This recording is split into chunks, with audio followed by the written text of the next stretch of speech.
He joins us this morning on the Harbor One hotline. Hey, Ty. Hey, what's going on, guys? Good morning. Good morning. How are you? I'm hanging in there, a little tired, but I learned from my past mistakes. I'm out here in California. I'm sitting my ass in the car today. We ain't walking. There ain't going to be no coyotes this time, so yeah, I took a different approach, y'all. You couldn't get Wiggy's son into Michigan?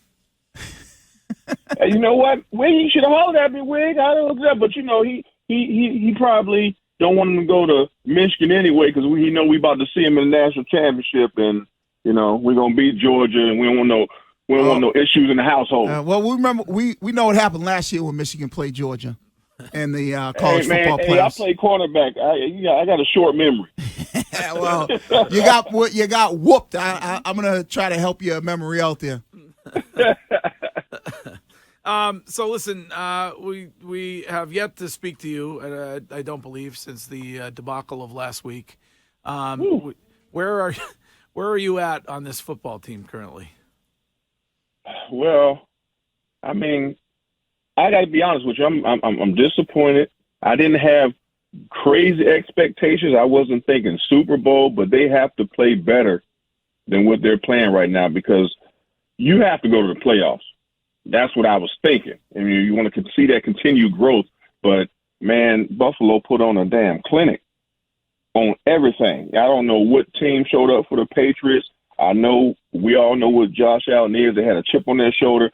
Stephon Diggs put on a clinic at a wide receiver, just the routes he was running. I'm like, I mean, the secondary, they need some help.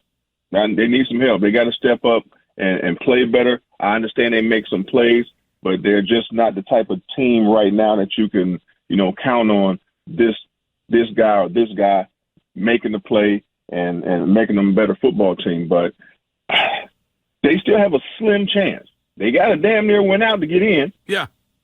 But there's still a chance. But the way the schedule is lining up, I don't have that. I don't have the great expectations like, oh, they can definitely do this. I wouldn't put my money on it. But that team that you saw Thursday night, can you see that team? You said win out. Can you see them winning 4 of the next 5 to get to 10 wins and getting a playoff spot? A whole lot of stuff got to happen right. I tell you that.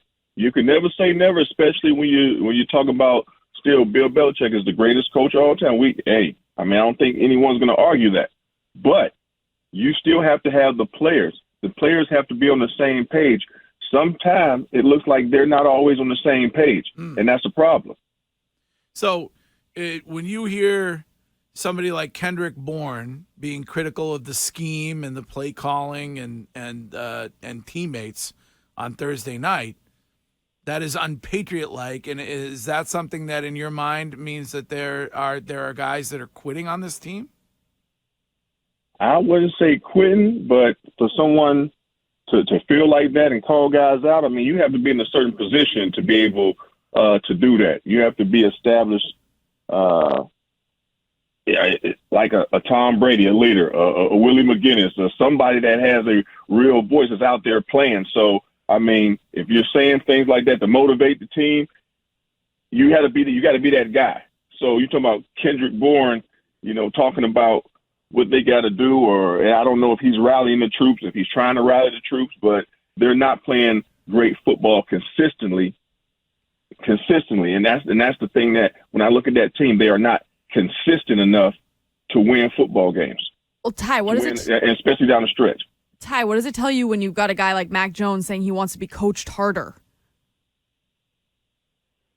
I mean, I've never heard anything like that in the Patriots, to tell you that. Coach harder, because that's what it's all about. Bill Belichick's always going to coach you hard. He wants smart players. So when Mac Jones said he wants to be coached harder, is that a shot at the coordinators? I would think so. Is that I miss Josh McDaniel? I mean, I don't know what that is. So, I mean, if he wants to get coached harder, I mean, grant him his damn wish. Right, ride his ass. Exactly. Right, guess what? And if you can't handle it, they'll ride your ass right on out of town. Right. Ty, when you look at Bill, like, is it a little bit concerning that you talked about Steph Diggs, but last week it was Justin Jefferson. And the secondary, we talked about the wide receivers that they're going to see. DeAndre Hopkins this week, the following week, Devontae Adams, and then Jamar Chase.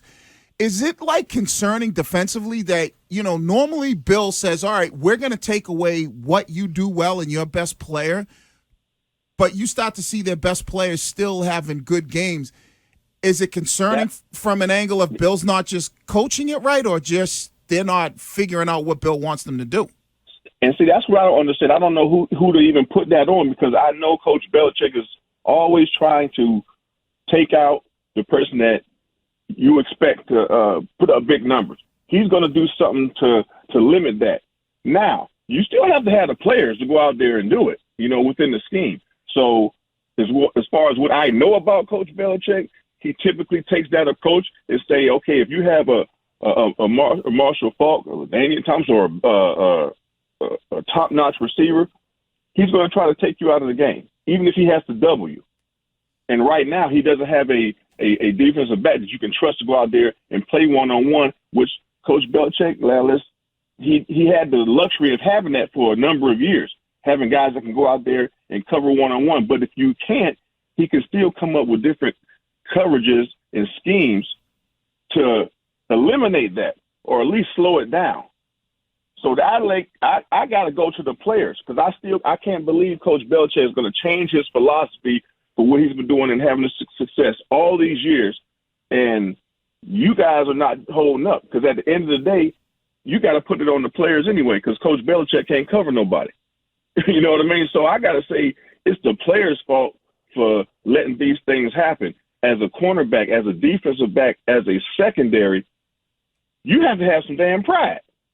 You know what's coming up. You know who's getting the ball. Do something about it. And so for all the corners that they're talking about, what does he say? It's a shame to throw an outcut on me. You ain't supposed to throw nothing on me. You get offended by that? Mm-hmm. Man, you're offending the whole goddamn stands and the whole Patriots for not playing ball. How you going to be offended? We offended.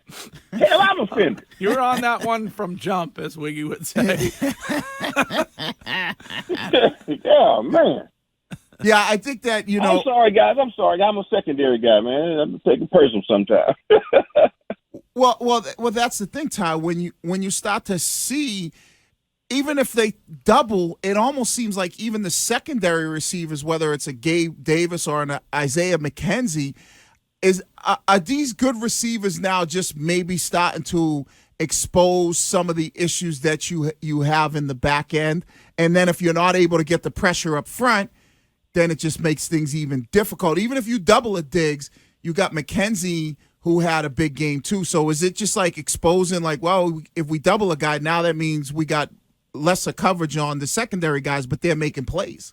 Exactly, Wiggy. If you're taking out the number one guy, if you're even trying to double him, somebody else got to win. Someone at all times has to win one-on-one, and obviously they don't have anybody to win the one-on-one matchup if they do double somebody. If they do double somebody, someone has to win and do their job, and you can't double everybody. You got Josh Allen out there. He's going to pick you apart. He's going to run the ball. You can't always depend on the pressure. Sometimes the coverage is going to have to make the sack for you. You got it's called a cover sack. You know what I mean? You can't just depend on Judon them to get there all the time. Get Wise Jr. You can't depend on them. You have to work with each other. So I don't know what's going on with the defense. To be honest with you, I can't sit there and put it all on Belichick, because you're hearing. No barbershop talk. Belichick, he ain't calling the same thing. Yes, he is. He ain't got the same players. That's the problem. Speaking of that, I think I know how you feel about Bill. Guy that Wiggy calls Shady McCoy said this week that Bill is, what is 500 coach without Tom Said Brady. he's not better than Marvin Lewis, Rex Ryan, Mike Tomlin. Where do you stand on Bill? That's shady. I know he has his podcast. You got to understand, guys. A lot of players across the board, ain't a fan of the Patriots or Bill Belichick. It's always going to be some type of little digs or hate spewed out there because they always lost. I mean, when you stand up top, people try to pick away at Tom Brady's success or anything. You know what I mean? Understand that he's the GOAT, but come on, how much? I mean, look at the source. Yeah, I mean, you can't beat him. Couldn't beat us. So look, Shady McCoy is a great player. Don't get me wrong. I mean, a great player. But to say something like that, you know, is pretty, you know, stupid in my opinion. I mean, look at the track record. Look at the rings. To say a 500 coach not better than this person, that person, I think that's just a clickbait. Well, that's his name, Shady. He don't believe his damn self. Shady gets shady for a reason because he's shady. Yeah, exactly. That's a nickname. Ty, when it comes to penalties, it feels like it's plagued this Patriots team on and off this season. Who do you put that more on? Do you put it on the coaches or do you put it on the players on the field? I'm always going to put it on the players. You know, if I make a penalty, Coco, and I get a pass interference, anything, at the end of the day, it's on me because the coaches can't do nothing. No matter what they scheme up, I'm supposed to do my job. And if I get a penalty, the penalty is blow the damn whistle, throw the flag as close as you can to me, number 24. It's on me. So that's a player issue. You can't blame that kind of stuff, you know, on the coaches. Yeah, you could do different call schemes and stuff like that, but you have to play the game one play at a time. And if you get a penalty on that play, that's on you. So I don't like hearing, you know, penalties blamed on coaches, to be honest with you. And I'm not no pro. You all know I ain't no pro coach guy either. Now, I'm about the players. I'm about getting the bag and every damn thing else. So I'm a player, but you can't blame certain things on the coach. Now, go ahead, Ty. We have Matt Light on. He had an interesting point. He said, you know, Bill might be at I don't know what was disadvantage because he doesn't have the same amount of practice time because of the new NFL rules to go out there and really coach guys up to where they're going out there and they're being, like you said, smart players, having good technique. And that was one of the things that he was able to really accomplish with lesser players on the team, like when you make guys like Vrabel, myself, you know, whether it's a Wes Welker. Do you feel the same way that by the new practice rules, it's kind of a disadvantage for Bill because he can't practice the same way he used to practice to teach guys? I mean, when we was playing, we wanted this type of rules. I mean, the man Bill keep us out here all damn day.